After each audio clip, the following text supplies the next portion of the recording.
Please welcome Bobby Richardson.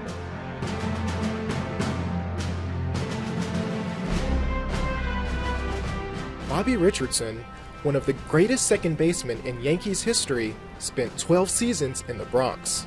From 1955 to 1966, he garnered many accomplishments, including 7 All-Star appearances, 5 Golden Gloves, and the 1960 World Series MVP. Although it's been nearly 50 years since Richardson last suited up as a player, he still remains actively involved both with the Yankees organization and in his hometown of Sumter, South Carolina. Yankees On Demand recently caught up with a Yankee great to see how he spends a day in his life.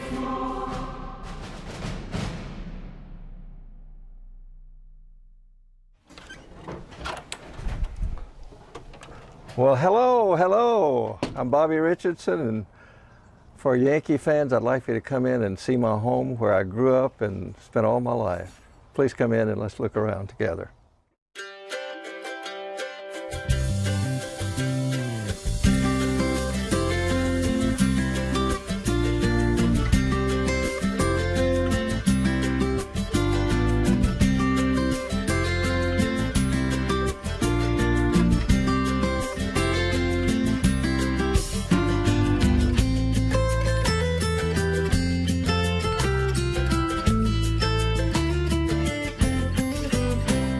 I think the most important thing in this room, it's a carport that we turned into a sort of a den-like, but we have a big table over here that's the centerpiece. And so this is a wonderful table. We can bring more chairs in and get our whole family around this. But this is my whole family, 3 boys, 2 girls, and then 15 grandchildren. I remember this picture. Robbie was in the clubhouse at Yankee Stadium. And I think that was the particular day that at the last day of the season, I got a base hit and ended up 301 in '59. The only Yankee to hit 300 that year, and Robbie was in the clubhouse, and he was very young, of course, at that time. Boy, did I play a great time. Started out in '55 and '6, we played the Dodgers, '7 and '8, Milwaukee. '59 was the only year we didn't win, but in '60 the Pirates, '61 Cincinnati, '62 San Francisco, '63 the Dodgers, '64 the Cardinals. That's 9 out of 10 years. Team picture right here, what wonderful years in New York, and this is an even larger picture of the '61 Yankee team over here, where all the home runs were hit. Maris, of course, 61 home runs that year. Mickey Mantle, 54, even though he didn't play the last 3 games of the season. I only hit 3. They made a sweatshirt with all the home runs of the regulars, and I was embarrassed to wear the sweatshirt because I only hit 3 that year. We built our home in 1960, right after the World Series when we lost to the Pirates. My swimming pool here was actually built 42 years ago. My son is 44 now, and he was 2 years old and learned to swim in this pool. The backyard, we always had basketball goals here. I always had 2 because we had younger children and we had the older ones that liked to play still, so we had 2. But this is the football field that we had. It really started out as a baseball field. This is third base right here. It's been in the ground so long now that it's about to tear up. Second base is out there. It's completely covered. First base is over here. Home plate was back here. And if you'll notice, it's a short left field fence. We're at a longer right field, so I'd talk some of my boys into switch hitting and become a left-handed hitter. This was the activity of all the sports activities in this neighborhood when we were growing up. Way back years ago, 1935, I was born right here in Sumter, South Carolina. I lived at 9 South Washington Street. That was across the street from the 3 schools, and there was a baseball diamond in the corner. But everything centered around athletics at the YMCA. Basketball, had a swimming pool, and they also sponsored the baseball program called Knee Pants League at that time. And when I was 14, I went out for the high school team at Sumter. I got cut because I was playing basketball. We were in tournament play. I was late going out, but I did make the American Legion team that summer. And we won state championship, regional championship, playing in Charlotte, North Carolina against Richmond, Virginia. And the winner of that game would go to Omaha, Nebraska for the American Legion World Series. And before that last game, they took us to see a film. And the film was Pride of the Yankees, the story of Lou Gehrig. And I remember thinking, what a great organization. I'd like to be a part of that. At 17, the day I graduated from high school, the chance to sign with really 12 of the 16 major league clubs. Chose the Yankees because of that film. Didn't realize it might be harder to make their ball club. And then my friends worked it out for me to go to New York. work out with the Yankees. And for 4 days I worked out with Mickey Mantle and Yogi Berra and Phil Rizzuto and Whitey Ford. I was nervous, but I was also excited. I thought, man, even though I don't like the traffic and there's so many people here, I still think I'd like to play here.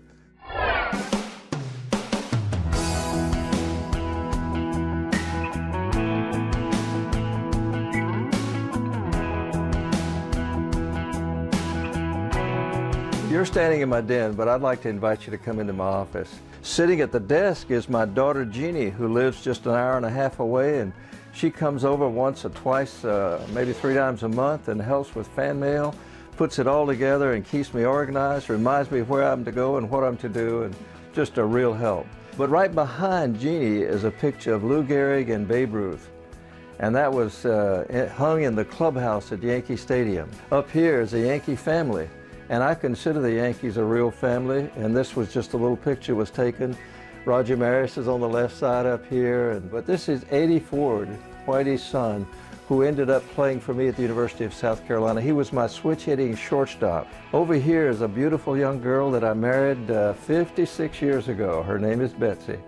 And Betsy and I grew up in the same church together. The thing I remember most is we got married, drove out to Denver, Colorado, told her this is where we're going to live, and then I had to say to her, I'm going on a 15-day road trip. I'll see you in 15 days. That was tough on her, but she's been a good sport and a wonderful, wonderful part of my life. Mickey Mantle was not only my teammate all of those years, but I had the humbling experience of having his service on national television. I was humble, but I was honored to represent Mickey, and his family sent me this enclosed, glass-enclosed glove and a verse on it. You enriched Dad's life and soul with your presence those last days. With God's love and eternal light, we thank you. The Mickey Mantle family, 1931-1995. Teammate in the true sense. What a great teammate he was, and what an outstanding ball player and friend. It was an exciting series. It went down to the point where it seemed like every time I came up to bat, there were men on base. When I came up, including the third game, when I came up in the first inning, I was batting, I think, 7th, maybe 8th at that time. And the bases were loaded. Couldn't believe it, but they had me bunting. Not a good play, bases loaded, pitcher up next, 1 out, 1 run in, first inning, bunting. But I tried to bunt. I fouled it off. Couldn't believe it, he put it on again. I fouled off another one. Then the count went out to 3-2, and he hollered, hit the ball in the right field. Try to stay out of the double play. I was honestly trying to hit a ground ball to the right side to move the runners up, score another run, and Clem Labine threw the fastball in here, and I was more surprised than anyone. I knew I'd hit it good, but when I rounded first base, he had already been to the wall, and he was looking at his glove, and I thought he caught it. And then I saw the umpire doing like that, and I thought, man, it's a home run. Man, it's a grand slam home run. As I touched home plate, there were 3 of my teammates waiting for me there. The thing that I do remember, when I went on in and I went by Stengel in the dugout, he said, good bunt. And I even laughed a little bit then too. And that 7th game was the most exciting game I ever played in. We were down 2 runs in the 9th inning. And then of course, in the last inning, Mazeroski came up.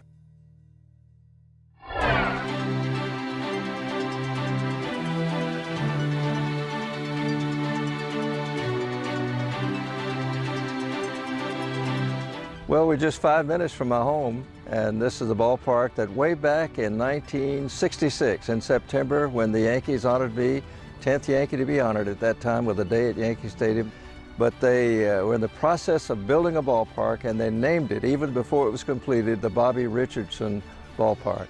As we walk this way, we'll see a plaque that they put up. They had talked about one of those artists coming and doing a trophy-sized figure of me in a baseball uniform, and I talked them out of that, but they put this up. But this park is something that little kids come. They have all ages here, 4 different parks, a wonderful concession stand, restrooms here in the middle. Well, here's the big baseball, and if you can get a shot of this signature right here, that's one of my best shots right there, and that's pretty well done. My dad was in the tombstone business, marble and granite, and that's my handwriting right there. And I remember putting the rubber and carving it out, and then only one life will soon be past. Only what's done for Christ will last. And so when they put this up, we asked for permission to put that down on the ground here, and they said that would be absolutely fine. And that kind of sums up my life in baseball. We wanted to honor the Lord with our life in baseball, and that's why we wrote our book. We were married in the chapel in the church and started off in minor leagues, which I'm real thankful for, because we shared a lot of ups and downs together, and it wasn't so much about baseball. It was about the young man I fell in love with. Of course, he's not perfect, and I'm not either. But when we have someone who gives us that love and resting place, we can give love when there are hard times and know we're loved. So it's been a wonderful love story with struggles, but wonderful times. 62, it seemed like it was going to rain every game out. But finally it came to that last game, and I remember so well that Matty Lou was up, and I thought, he's going to try to bunt. And I cheated in a little bit, and he laid a bunt down that was an absolutely perfect bunt.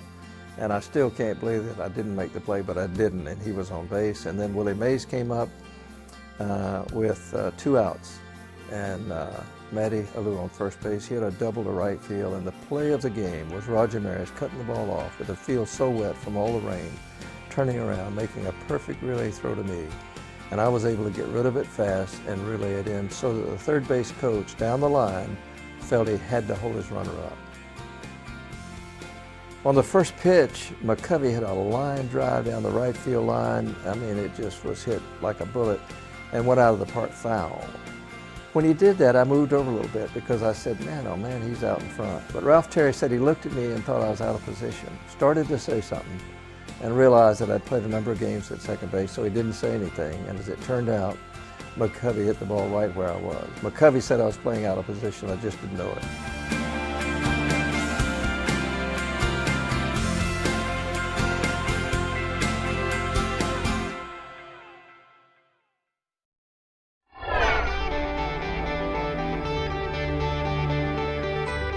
Well, it's not dark, it's morning time, and we have come 1 block from my home down to the Ginyard Diner. We've got a little club down here called the Romeo Club. That's retired old men eating out. And we come down here several mornings a week and have coffee together and kind of solve the day's problems. We are just an old group that enjoys sitting down and having coffee together and talking about things that matter in our community, certainly our state and our nation.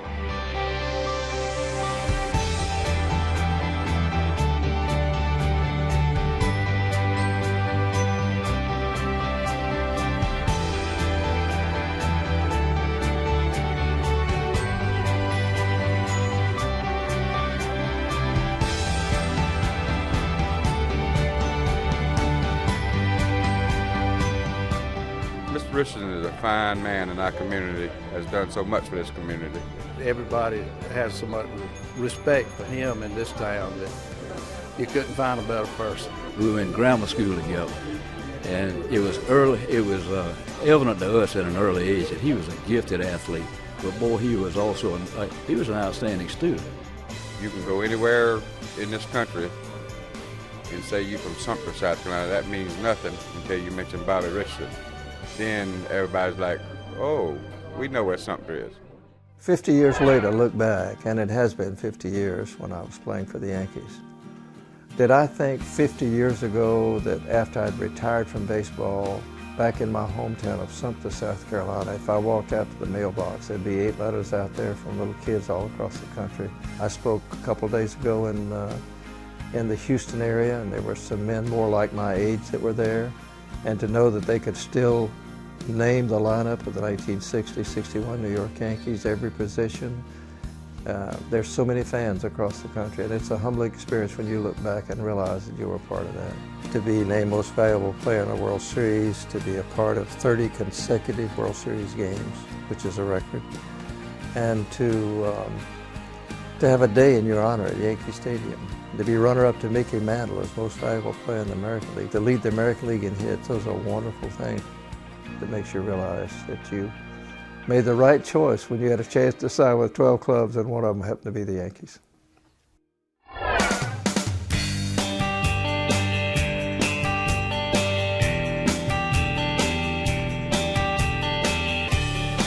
The season down here, quail season, begins on Thanksgiving Day. And so the Yankees, after the World Series, would come down. You'd have just enough time to get your bird dogs in shape and to get ready for hunting. And so my life during baseball and certainly after baseball has been involved in hunting, and we just enjoyed it so much.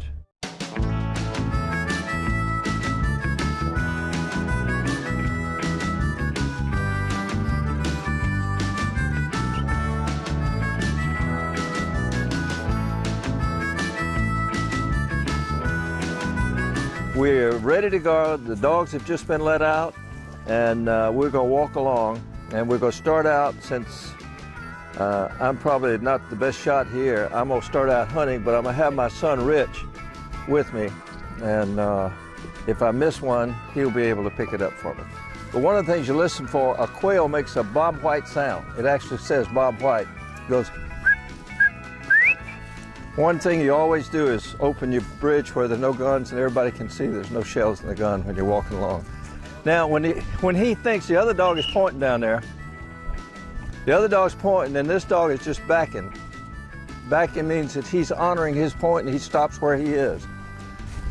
Now, if you notice, when we get up next to him, he'll ease on up with us. The other dog has the birds up there.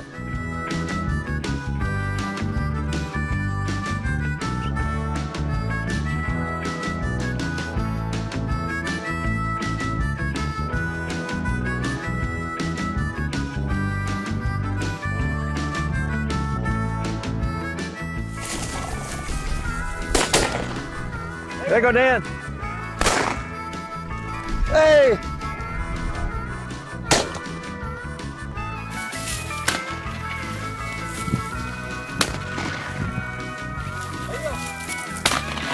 Oh, Rich. Hold it, Dan. Go ahead, Ron. You got it. Got it? Now, see, that just gives me a thrill. Number one, the dog points, tells you where they are, the bird gets up. You don't. That's why it's called hunting. You don't kill one every time, you know.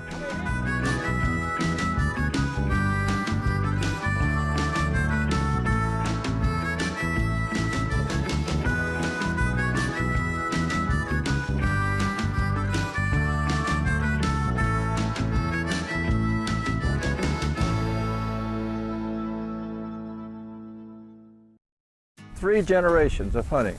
Grandfather, Richie's next, he's my son, and then grandson.